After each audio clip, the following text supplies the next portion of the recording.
January 23rd, 2020. The Wuhan virus exploded. While Wuhan announced the lockdown of the city, Xi Zhengli and her team released a paper stating that the Wuhan coronavirus was of probable bat origin. This was published in Nature on February 3rd. The paper indicated that the Wuhan virus utilized the same key as SARS to gain entry into the human body. She also announced the 2019 NCOV genome sequence was 96.2% consistent with a bat coronavirus originating in Yunnan, China, called RATG13, signaling a natural source of the Wuhan virus. However, Xi Zhengli's natural origin assertion was doubtful. The outbreak occurred in Wuhan, the same location as the P4 laboratory where Xi was based, and which housed highly similar viruses. Common sense would lead the government to first inspect the P4 laboratory for any leakage incident and potential safety concerns. Instead, they shifted public attention from the P4 laboratory to the South China seafood wholesale market that sold no bats, and designated it as the origin of the disease.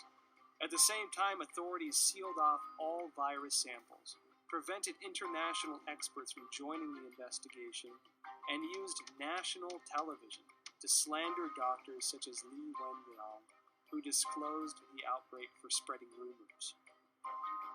If the Wuhan virus indeed emerged naturally, why would the CCP need to censor relevant news or block investigations? Could the Wuhan P4 laboratory have its secrets?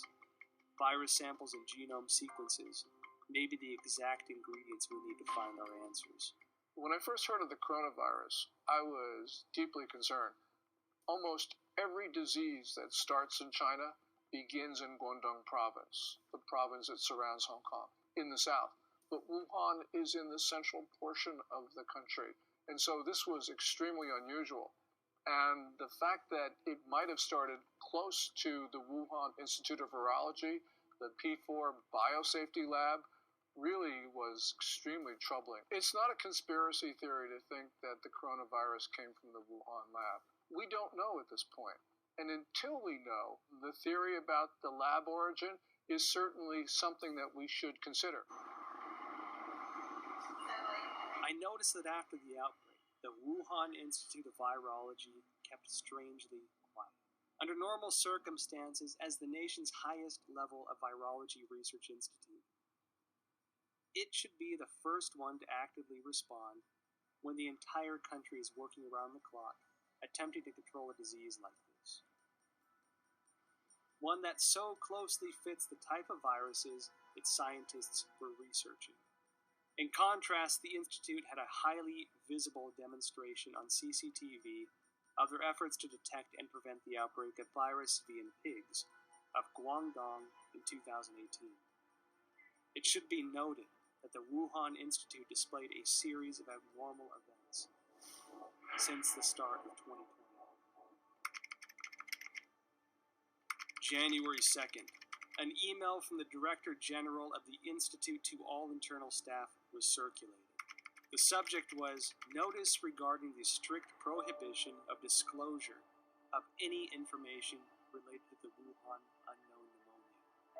National Health Commission clearly mandates that all detection, empirical data, results, and conclusions related to this outbreak cannot be published on self-media or social media, nor disclosed to any media, including state media, or collaborative organizations, including any technical services companies. January 21st. A new drug, remdesivir, provided for free by the United States to China for Wuhan coronavirus treatment, was preemptively patented by the Institute. February 3rd. Dr. Wu Xiaohua blew the whistle using his real name that Xi Zhengli's haphazard laboratory management may have led the Wuhan virus to leak from the lab. February 4th, Chairman of Duoyi, Xu Bo, blew the whistle using his real name that the Wuhan Institute of Virology was suspected of manufacturing and leaking the Wuhan virus. February 7th, top biochemical weapon expert of the People's Liberation Army, Chen Wei, officially assumed control over Wuhan Institute of Virology's P4 laboratory. February 14. Chinese leader Xi Jinping called for the inclusion of biosecurity into China's national security framework and to accelerate the introduction of a biosecurity law. February 15.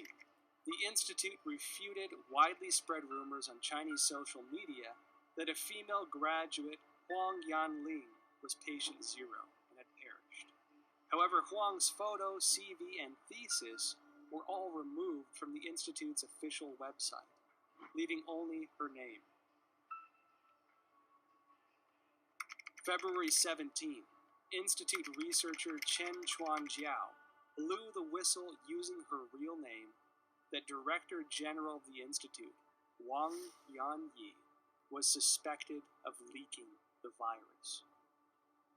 I graduated from the University of Virginia in 1980. My first job was to go to the National Cancer Institute, which was housed at Fort Detrick, Maryland, the same place that houses the USAMRIID, U.S. Army Research Institute on Infectious Disease, the biosafety level 4 facility, equivalent of the Wuhan facility. And so at these facilities, it's where investigators who I went in there myself, you can see the breakdowns in safety, and it's everywhere. That's why I have no doubt the Chinese biosafety level 4, it was just as lacking in safety, in rigor. You can argue that they don't care. Suspected of leaking the virus, military biochemical weapons expert assumes control.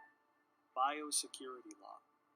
Now, when these sensitive keywords are connected together, it tells me that the P4 laboratory is not an ordinary academic research institute. I decided to start from the beginning of the Wuhan P4 lab.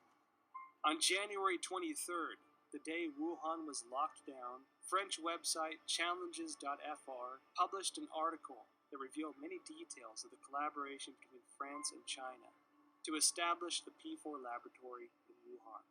In 2003, after the SARS outbreak in China, the Chinese Academy of Sciences requested assistance from the French government to build a virology research center of the highest level. With the support of then French Prime Minister Raffarin, the two countries signed a contract to jointly construct the P4 laboratory under a wave of contention. According to the contract, French architect RTV in Lyon was responsible for the engineering of the laboratory. However, Chinese authorities switched the work to a local Wuhan architect, IPPR, based on research conducted by the General Directorate of External Security. IPPR had close ties to subsidies of the Chinese military, some of which were already targets of concern by the American CIA. Within the 12 subsidiary departments, there was even a specific military management office. The French delayed repeatedly, given security concerns. It wasn't until 2017 before the Wuhan P4 laboratory was operational, and French security continued to suspect that the Chinese regime was conducting biochemical weapons experiments. Who is the real boss of the P4 laboratory? The Wuhan P4 laboratory was a subsidiary of the Wuhan Institute of Virology, which is managed by China Academy of Sciences. The director of the laboratory was Lan Shiming, who was also the head of Chinese Academy of Sciences Wuhan chapter. Design and funding for construction were the responsibilities of the ex-vice presidents of the Academy, Jiang Mianheng from 1999 to 2011, and Chen Zhu from 2000 to 2007. Jiang Mianheng was the eldest son of ex-CCP leader Jiang Zemin. After Jiang Zemin ascended to power after the Tiananmen Square massacre, his son entered the academy and led the Institute of High Technologies Research and Development. Jiang Mianheng created the Shanghai Institute of Life Sciences, and together with China Academy of Sciences, Shanghai colleges and universities, Shanghai hospitals, military hospitals and research institutions, formed a profit group of life sciences organizations. They controlled China's major life sciences research projects and allocation of massive funding. Jiang Jicheng, son of Jiang Mianheng, is the controlling shareholder of Wuxi AppTech, which in turn is controlling Fosun Pharmaceutical, China's agent for remdesivir. Effectively, Jiang Jicheng is the kingpin behind the specific medicine for the outbreak. Meanwhile, Chen Zhu is the current president of the Red Cross Society of China, which had faced numerous scandals since the outbreak. In 1999, while Jiang Zemin was in power, the People's Liberation Army published a book, Unrestricted Warfare, in which strategies for a weaker nation to combat a stronger nation are discussed in the context of modern warfare. One of the authors, Qiao Liang, wrote, "After the first Taiwan Strait crisis, we realized that if the Chinese and American military fought head-on, we are at a disadvantage. Therefore, we need a new strategy to help our military tilt the balance of power. This new strategy is called unrestricted warfare, a variety of means beyond all limits, without any restrictions. It could be military-related, including guerrilla warfare, terrorism, biochemical warfare, or it could be non-military related, such as drug trafficking, poisoning, environmental destruction, and computer virus dissemination." Israeli expert in biological warfare and former intelligence officer Danny Shoham published a paper in 2015 in India's Journal of Defense Studies. He pointed out that China will not miss, skip, or abandon any highly advanced technology, especially military-related technology. The article noted that China had 12 facilities related to the Ministry of National Defense and 30 subsidiary facilities of the PLA participating in the research, development, manufacturing, testing, or storage of biological weapons.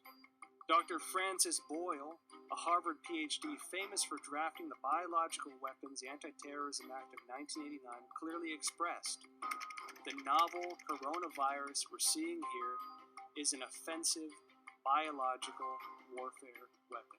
The Federation of American Scientists indicated similar concerns in an evaluation report. The organization believed that the CCP possessed advanced chemical warfare projects, including research, development, manufacturing, and weaponizing capabilities.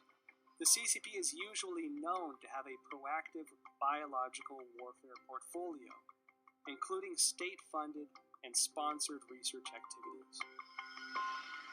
I believe they have them. I believe they're developing them. I think they want to be the most advanced nation on earth when it comes to biological weapons. The same as I believe that they do forced organ harvesting. The same as I believe that they have concentration camps for Uyghurs. The way I believe that they have systematically killed millions of Falun Gong. It is the same thing, this regime. You can count on it. So Wuhan as an area, I think, is critical by the fact that there's a lot of concern about what China's ambitions are regarding long-term global domination. I'll just say it that. Their military doctrines indicated that they intend to be the dominant political and military force in the Pacific Rim. I've talked to senior members of the Trump administration who have had conversations with the senior Chinese generals, and that's what they basically say. It's in their doctrine, too. So we have to examine this new clue. This is one piece of the, Wuhan biological warfare. Does this mean something to these other things we're already seeing? Because the Chinese have already kind of stated this is their objective. So I think we have to analyze it through that lens. What does this mean to the larger political narrative of what China wants to do to dominate the region and potentially the world? We don't have to speculate about being at war. Last May, the Communist Party, through People's Daily, carried a piece which said that there was a quote-unquote people's war against the United States. They've declared war on us. We have to respond. There is a war. China's told us there's one.